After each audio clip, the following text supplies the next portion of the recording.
ಎಚ್ಚರ ಎಚ್ಚರ ಇತ್ತೀಚೆಗೆ ಮಕ್ಕಳಲ್ಲಿ ಅಪೌಷ್ಟಿಕತಾ ಸಮಸ್ಯೆ ಹೆಚ್ಚಾಗಿ ಕಾಡ್ತಾ ಇದ್ದು ಸರ್ಕಾರ ನಡೆಸಿದಂತಹ ಸಮೀಕ್ಷೆಯೊಂದರಲ್ಲಿ ಆತಂಕಕಾರಿ ಮಾಹಿತಿ ಬಹಿರಂಗವಾಗಿದೆ. ಹೌದು, ಪೌಷ್ಟಿಕತೆಗೆ ಸಂಬಂಧಪಟ್ಟ ಹಾಗೆ 31 ಜಿಲ್ಲೆಗಳಲ್ಲಿ ಸರ್ಕಾರ ಸಮೀಕ್ಷೆ ಮಾಡಿತ್ತು. ಈ ಸಮೀಕ್ಷೆಗೆ ಒಟ್ಟು 30.87 ಲಕ್ಷ ಮಕ್ಕಳನ್ನ ಪರೀಕ್ಷೆಗೆ ಒಳಪಡಿಸಲಾಗಿತ್ತು. ಅದರಲ್ಲಿ ವಯಸ್ಸು, ತೂಕದ ಆಧಾರದಲ್ಲಿ ಪೌಷ್ಟಿಕ ಮಟ್ಟವನ್ನ ಅಳತೆ ಮಾಡಲಾಗಿದೆ. ಅದರಲ್ಲಿ 1.1 ಲಕ್ಷ ಮಕ್ಕಳು ಸಾಧಾರಣ ಅಪೌಷ್ಟಿಕತೆಯಿಂದ ಬಳಲ್ತಾ ಇರೋದು ಕಂಡು ಬಂದಿದೆ. ಇನ್ನು ಇದರಲ್ಲಿ 9,526 ಮಕ್ಕಳು ತೀವ್ರ ಅಪೌಷ್ಟಿಕತೆಯಿಂದ ತುತ್ತಾಗಿರ್ತಕ್ಕಂಥ ಅಂಶ ಬೆಳಕಿಗೆ ಬಂದಿದೆ.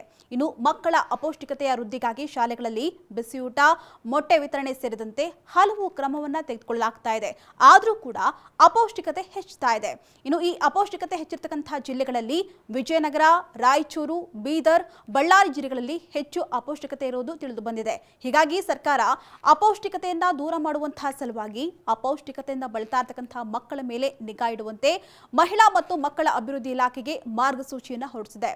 ಇನ್ನು ಮಕ್ಕಳನ್ನ ಮೇಲ್ವಿಚಾರಣೆ ಮಾಡುತ್ತಾ ಕಾಲಕಾಲಕ್ಕೆ ಅವರನ್ನ ತೂಕ ಮಾಡಿ ಪೌಷ್ಟಿಕಾಂಶ ಪುನರ್ವಸತಿ ಕೇಂದ್ರಕ್ಕೆ ಕಳುಹಿಸಬೇಕು. ಜೊತೆಗೆ ಕೇಂದ್ರಕ್ಕೆ ಕಳಿಸಲಾದಂತಹ ಮಕ್ಕಳು ತೀವ್ರ ಅಪೌಷ್ಟಿಕತೆಯಿಂದ ಸಾಧಾರಣ ಅಪೌಷ್ಟಿಕತೆಗೆ ಬರುವಂತೆ ಹಾಗೂ ಅಂತಿಮವಾಗಿ ಮಕ್ಕಳನ್ನ ಸದೃಢ ಮಾಡುವವರೆಗೂ ಕೂಡ ನಿಗಾ ವಹಿಸಬೇಕು ಅಂತ ಸೂಚಿಸಲಾಗಿದೆ.